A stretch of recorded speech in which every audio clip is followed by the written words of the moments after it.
Right, everyone, I'm Klloo. So, continuing our discussion on Majestics, we should probably dive into the expansion slot. So, featuring in sets from Bright Lights onwards, so all current sets, we have the expansion slot, and that is basically LSS's mode of delivery for supplemental cards. Cards that are for classes or heroes that don't feature in their respective set. So, per their wording, the expansion slot cards are high rarity cards that either expand the story within the wider world of Wraith, expand the tournament card pools of classes and or talents outside the core focus of the product, so basically make X-Thing more viable, more playable, advance their toolkit, or serve as an avenue to reprint key cards, think Spring Tunic for Bright Lights or Command and Conquer for the Hunted. So in other words, they are highly, or meant to be highly, impactful cards to make more things playable and viable, right? They also like to state that it features at a rarity of 1 in 15, but that is not typically the case. Again, reverse engineering the other declared numbers by LSS puts the expansion slot Majestics at a rate of 1 in 12.5 packs, which is a sizable difference, right? Especially when we look into their scarcity/rarity. So, generally speaking, they're 2 times rarer than limited Majestics. That's to say, Majestics that are, again, relevant to the heroes of classes in that set, right? They feature at 1 in 0.59 packs, whereas the expansion slot is at 1 in 12.5 packs. So, another way to rationalize that is as long as the card pool for the expansion slot Majestics is half that of the limited Majestics, then they won't be these scarce cards. Once they're greater than that, then they're harder to pull than the inset Majestics. So, altogether, although we do have an outlier by way of Hunter's Clave, or to some semblance Tome of Imperial Fire, generally speaking, the expansion slot has been kept in check in relation to some of the explosive outliers that we see by way of, for instance, Shelter from the Storm in the Hunted. So generally speaking, the expansion slot by way of majestic prices is not as bad as it could be, right? But it still serves that really, really important purpose of acting as the delivery for supplemental cards. So, for Flesh and Blood, there are currently 36 heroes, right? We even have 3 more to come in High Seas, and, possibly 2 to rotate. We expect Zen to definitely rotate by High Seas, and then during High Seas, right, we could probably see Dash or Azalea rotating out as well. But generally speaking, we get more heroes than what we actually see rotate out of the game. They also spread across 10 classes at the moment, or 11/12 post-High Seas. We know Necromancer will be a fully fledged class, but Pirate, whether or not, again, it's fully supported by a proper set of cards, a card pool, right? We don't quite know, but generally speaking, again, the expansion slot featured in every set as mostly a small quantity of cards in relation to a full-fledged set is how LSS is primarily trying to make more things playable and viable. And the reason that is very, very important is because if more classes or heroes were actually playable, right, actually relevant to the current meta of class constructed, then we would have better dispersion in terms of pricing for Legendaries, for Majestics, and altogether that would help bring down the barrier of entry for Flesh and Blood. It's one thing to get into the game and pick up, again, one of the least expensive classes. It's another thing to get into the game and want to, again, perform well at events. Generally speaking, you're moved towards the more expensive end of Flesh and Blood. For instance, if we go back to our Majestic pie chart, right? So if you wanted to purchase complete playsets of the Majestics for a specific class, this is the breakdown as the 4th of the 4th, right? So disregarding the generic slice and just focusing on the classes, imagine if this was more evenly dispersed. Although you might not agree with the actual value, generally speaking, that would be a better thing for the game. Having the freedom of choice to get into any class or hero, right, that is your preference at a more reasonable price would definitely be better. So, for instance, averaging it out, $435 to get into a specific class. If we say that 85% of the cards are transferable, meaning that you only need 85% of the Majestics for a specific hero, that number comes down to $370. Think Ninja, right? You have the Katsu cards, you have the normal Ninja cards, you have Draconic Ninja cards, you have Mystic Ninja cards. So 85% is the number I've landed on. You might agree, disagree, but $370 to then get into a specific hero. So comparatively to the current MSRP of a case, that is as a lot closer than something like, say, jumping into Assassin, where you do need the bulk of their Majestics, right? And that's going to run you that really high price tag. Or, again, if you want to, go Runeblade with Earth, or Runeblade with Lightning, or Guardian with Earth and Ice, right? That is all going to really rack up. So better dispersion, and also to that extent, having the community better dispersed would put less pressure on classes and their cards. So altogether, that is to say that the way LSS deliver supplemental cards is highly important. And currently, we've replaced a full, devoted supplemental set with the expansion slot. So 1-to-1, they definitely don't equate. Now, in terms of Legendaries, the same sort of thing is relevant, right? We have Grains of Bloodspill, which was a $50 card prior to the Hunted. Then with the focus shifted to Warrior, we saw it double to a $100 card. Now, I didn't bring up Legendaries in the previous video discussing Majestics for the sake of that what LSS is doing for Legendaries is on the right path versus what they're doing for Majestics, which is basically making Majestics harder and harder to pull every set, right? And requiring the community to open a larger population of product to provide the same number of playsets as earlier products is essentially the wrong way to go in terms of making them more accessible. Whereas for Legendaries, right, since Fab 2.0, we had Cold Foils and Rainbow Foils put into the same products, we had further tweaks to their pull rates, and we also see, as of late, LSS move away from the egregious design, if you will, right, of some Legendaries being these constant reusable effects. So, for instance, looking at the pie chart, we have New Horizons, Valiant Dynamos, Grasp of the Arknight, Grains, Mask, and Rampart, right, being these reusable cards. Then we have the generics, and then we have just the other really good cards, because again, they do see functionally extended use compared to some other Legendaries. So LSS shifting away from that design is again a right move in terms of reining in price tag on some Legendaries. Now, that's not to say that, for instance, all the Legendaries you see before you, especially the $100 plus ones, aren't deserving of a functional reprint.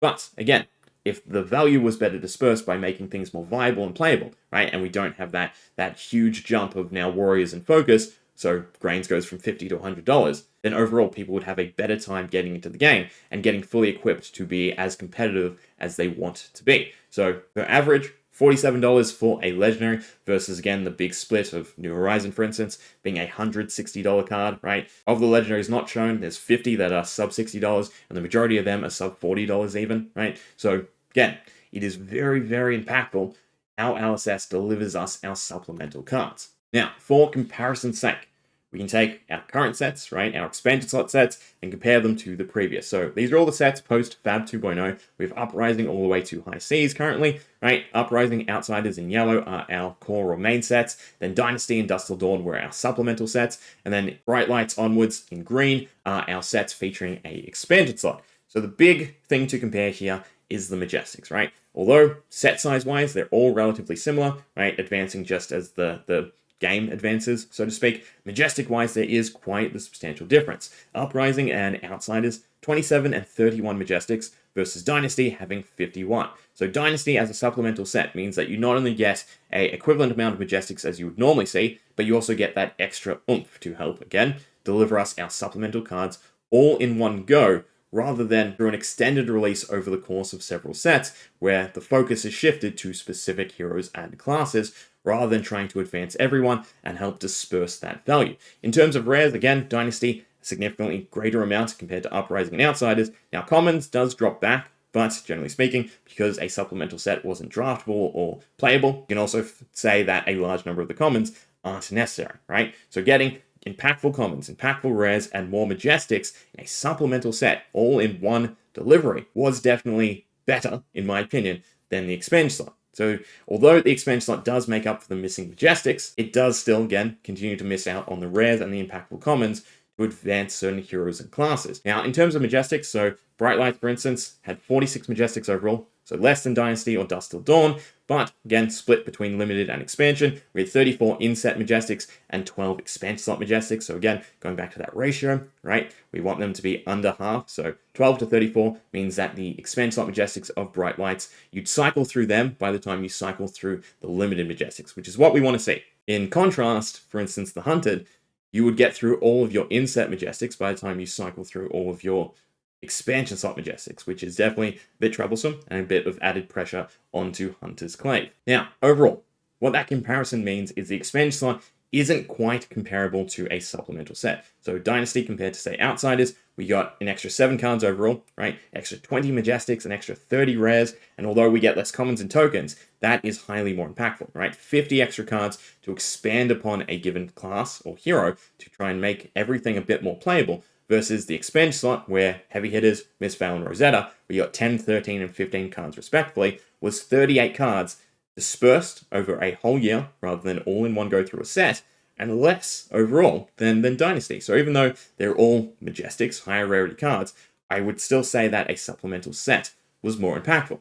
But we are not just getting expansion slots anymore. No, we now get our Armory deck. So, to date, we've had KO, Boltyn, Azalea, Dash, we've had the Origins of Jarl, and our Aurora Armory deck. So, this is also LSS's other way to focus on a specific hero or class, right, and provide more supplemental cards. So, for instance, in KO, we got 2 new equipment pieces, 1 majestic and 1 rare. If you count Battlefront Bastion, then 1 common as well. Boltyn, 4 and 1, Azalea, 4 and 2, Dash, 4 and 2. The Jarl being an Origins deck, we got 5 and 4, and then Aurora, we got 4 and 2, and at least 1 common and 1 rare. 2 if you count the cards that just featured in the Armory deck in First Strike, right? You can find them in any given set. Then that is still a substantial improvement, right? If we now put that together with the expansion slot cards, we're getting closer to what we'd normally see out of a supplemental set. So generally speaking, right, each of these have 4 to 10 new cards, and we're seeing around 5 Armory decks a year. So 5 Armory decks plus 3 sets with expansion slot cards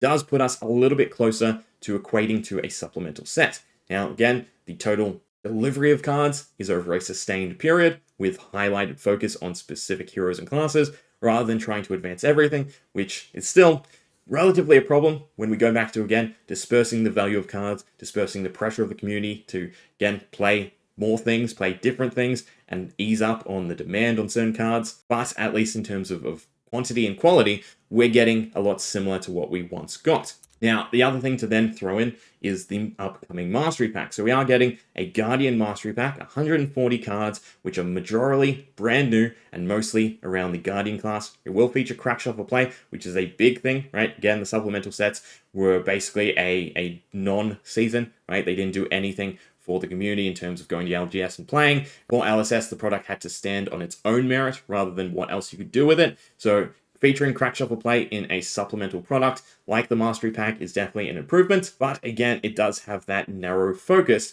when compared to a supplemental set. As the game continues to expand, we get more heroes, we get more classes, these supplemental products are definitely becoming more and more relevant to help keep those prices in check. So the way I like to think of it, right, currently the way the model works is we get major support through our 3 sets, usually around 9 classes. We hopefully will be getting 1 mastery set every year, which will be another class. So going back to that number, post-ICs, 11 and 12 classes, that means that every year, right, every development cycle, LSS can target the majority of classes. Whether or not that means we get a better spread, right? And even now, looking at the Hunted season board, there are definitely a lot more heroes and classes being played than what we've seen in previous seasons. But until everything is viable and everything is relevant, we do get those price points where things don't disperse as evenly as they should. Now, in terms of minus point, we get our 5 Armory decks, which would be another 5 classes or heroes specifically targeted for improvements, and then, of course, our expansion slot. So, again, if it was just expansion slot compared to our supplemental sets were a significantly better delivery of our supplemental cards. But once you put everything in totality, I do think it evens out a little bit better, albeit just spread across a longer period. So the big question then for you is, which do you prefer, right? Would you rather us go back to a supplemental set with 2 major sets a year, right? Or even, again, think of it as the supplemental set replacing the mastery set, right? Rather than focusing on a specific class, would you rather them continue to focus on the variety of play of Flesh and Blood? Or entirely, would you rather something like a reprint set? Now, the other factor to then also throw in is, although the totality of our 3 sets plus expansion slot, our Armory decks, and our Mastery product do then equate and make up for what we used to get with a supplemental set could still slot into that, right? We could get a supplemental set with our 2 main sets, all the Armory decks, the Mastery set as well, and just have LSS try to better disperse playability and viability across more classes and heroes, which should help keep prices a bit more in check, and again, ease up on